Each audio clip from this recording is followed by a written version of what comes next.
Episode की शुरुआत में हमें वॉइस ओवर के थ्रू प्रेजेंट की कंडीशन बताई जाती है।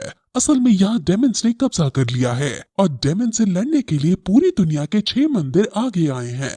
उन 6 मंदिरों ने अपना अपना एक योद्धा भेजा है और उन योद्धा को नाइट्स कहा गया है। और फिर हमें ये 6 योद्धा एक एक करके दिखाए जाते हैं जो डेमन हंटिंग पास के बाहर एक डेविल से लड़ रहे हैं और उनके बीच हमें एक आइकॉनिक लेवल की फाइट दिखाई जाती है। इन 6 वॉरियर्स के बारे में हमें डिटेल में बताया जाता है, लेकिन हम इनके बारे में आगे के एपिसोड में अच्छे से जानेंगे। ये 6 वॉरियर अपनी आइकॉनिक फाइटिंग स्टाइल से डेमन्स को हराने में कामयाब हो जाते हैं, लेकिन फिर तभी वहाँ फेंग शुई नाम डेमन हेड आ जाता है। ये बहुत ज्यादा ताकतवर डेमन है और अब ये इन 6 योद्धाओं पर हमला कर देता है और डेमन लॉर्ड उन सभी वॉरियर्स को अपनी एक ही उंगली का इस्तेमाल करके हरा देता है। लेकिन उनमें से लॉन्ग जिनियो नाम का वॉरियर अभी भी हार नहीं मानता और वो अपनी सारी एनर्जी को गैदर करके अपने ट्रू फॉर्म में आता है। वो अपनी सोल पावर के साथ अपनी फेमस तलवार को लेकर डेमन लॉर्ड के ऊपर हमला कर देता है, लेकिन उसकी सारी मेहनत फेल हो जाती है जब डेमन लॉर्ड उसकी सारी सोल पावर को अपनी 3 उंगलियों के फॉर्मेशन से ही रोक देता है और उसके तलवार को अपने हाथ से ऐसे रोक देता है मानो उसके लिए ये लड़ाई कोई खेल हो। लॉन्ग जिनियो फिर से उससे फाइट करने के लिए आगे बढ़ता है, लेकिन डेमन लॉर्ड उससे अब लड़ने की बजाय वहां से जाने लगता है और ये देखकर बाकी वॉरियर्स हैरान हो जाते हैं। उसी दिन फिर लॉन्ग जिनियो की वाइफ, जिसका नाम बाई यू है, उसको दिखाया जाता है जो अचानक गायब हो गई है।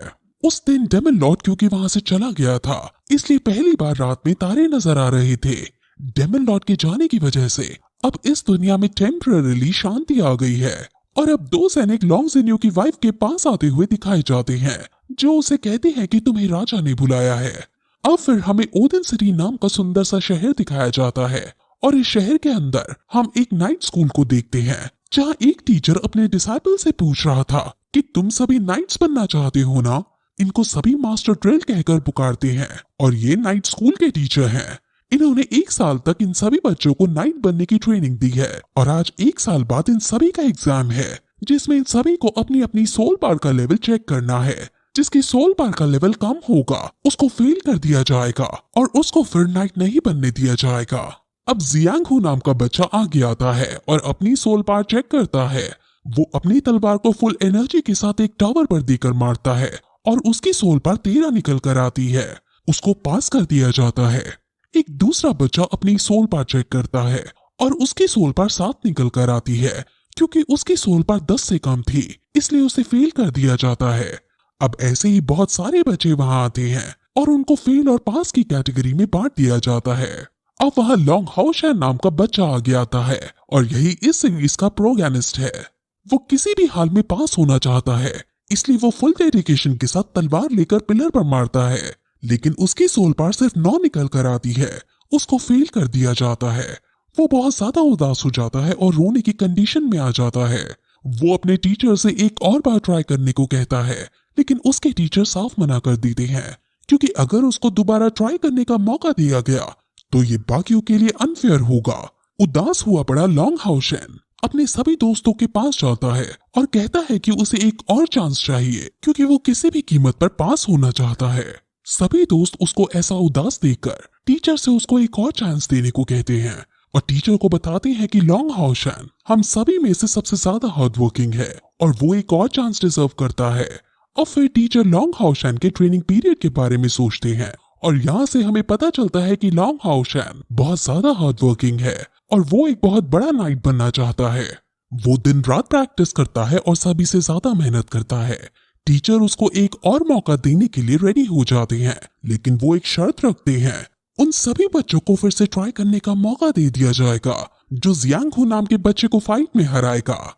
सभी बहुत खुश हो जाते हैं और लॉन्ग हाउशैन जियांग से लड़ने के लिए आगे आता है।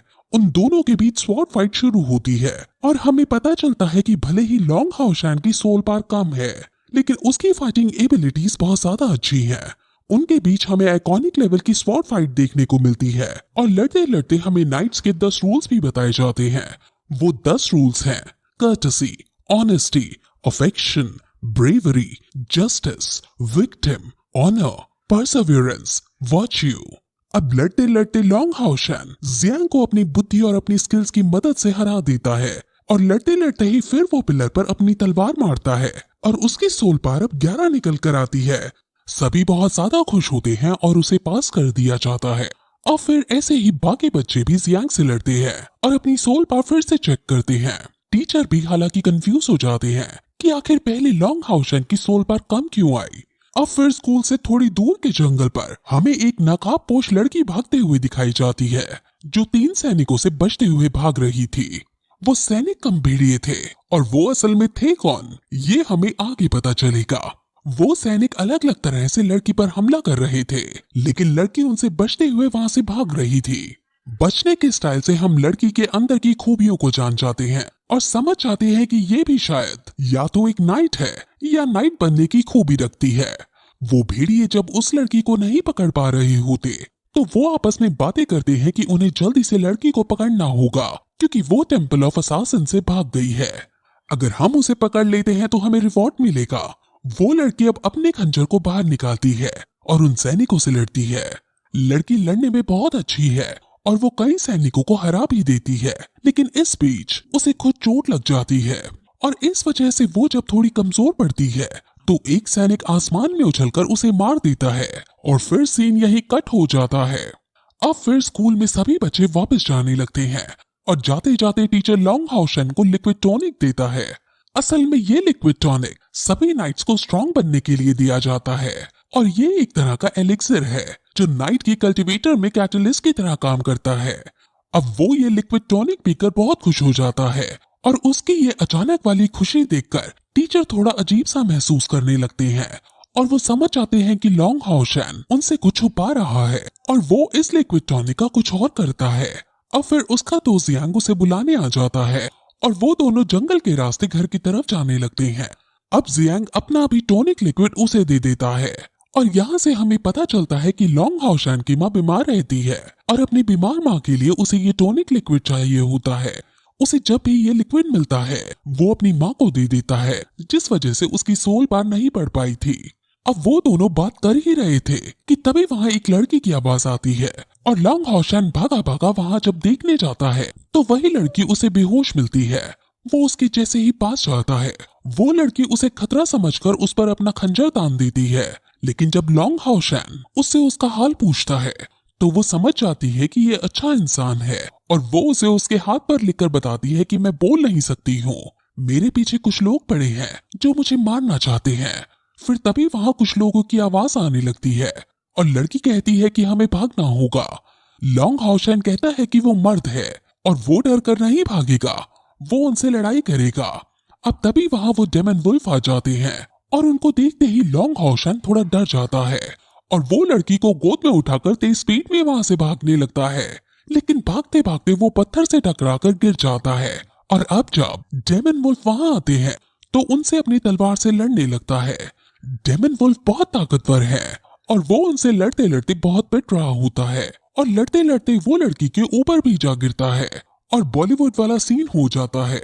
लॉन्ग हाउशन कहता है कि वो उसकी रक्षा करके रहेगा और ये कहकर वो फिर से डेमन वुल्फ से लड़ने लगता है। अब वो अपने टीचर की सिखाई ट्रेनिंग को याद करता है। डेमन वुल्फ की ताकत उनकी स्पीड है और उनकी कमजोरी उनका स्टमक है। ये याद करके वो उन पर अब अटैक करता है और वो एक डेमन वुल्फ को हरा देता है। अब लड़ाई बराबर की होने लगती है और दोनों ही एक दूसरे पर अटैक करने लगते हैं। डेमन वुल्फ अकेला ही बहुत स्ट्रांग होता है और यहाँ तो ये 3-3 थे और लॉन्ग हाउशन इन पर अब एक एक करके हमला करने का डिसाइड करता है, लेकिन जैसे ही वो उन पर हमला करता है तो काउंटर ऑरा की वजह से वो खुद ही दूर जाकर गिरता है। वो काफी पिटता है और काफी मार खाता है, लेकिन वो लड़की को बचाने का हर प्रयास कर रहा होता है। उसे बहुत बुरा पीटकर बेहोश कर देते हैं, लेकिन वो बेहोशी की हालत में भी जब उनसे लड़ता है तो अब डेमन वुल्फ को गुस्सा आ जाता है और वो उसे बेरहमी से मारने लगते हैं और वो अधमरा सा हो जाता है। एक डेमन वुल्फ अब उसे उसकी गर्दन से उठाता है और उसे मारने ही वाला होता है कि तभी लॉन्ग हाउशन अपनी लड़की की ही तलवार को इतनी जोर से उसकी गर्दन पर मारता है कि उसकी गर्दन फट जाती है और एक डेमन वुल्फ वहीं मर जाता है। लॉन्ग हाउशन लड़की के पास जाता है और कहता है कि तुम जल्दी से यहाँ से भागकर टेंपल नाइट में चली जाओ, वहाँ मेरे टीचर तुम्हें बचा लेंगे। अब लॉन्ग हाउशन बाकी के डेमन वुल्फ से लड़ने के लिए खड़ा हो जाता है, जिसके बाद ये एपिसोड फिर यहीं खत्म हो जाता है।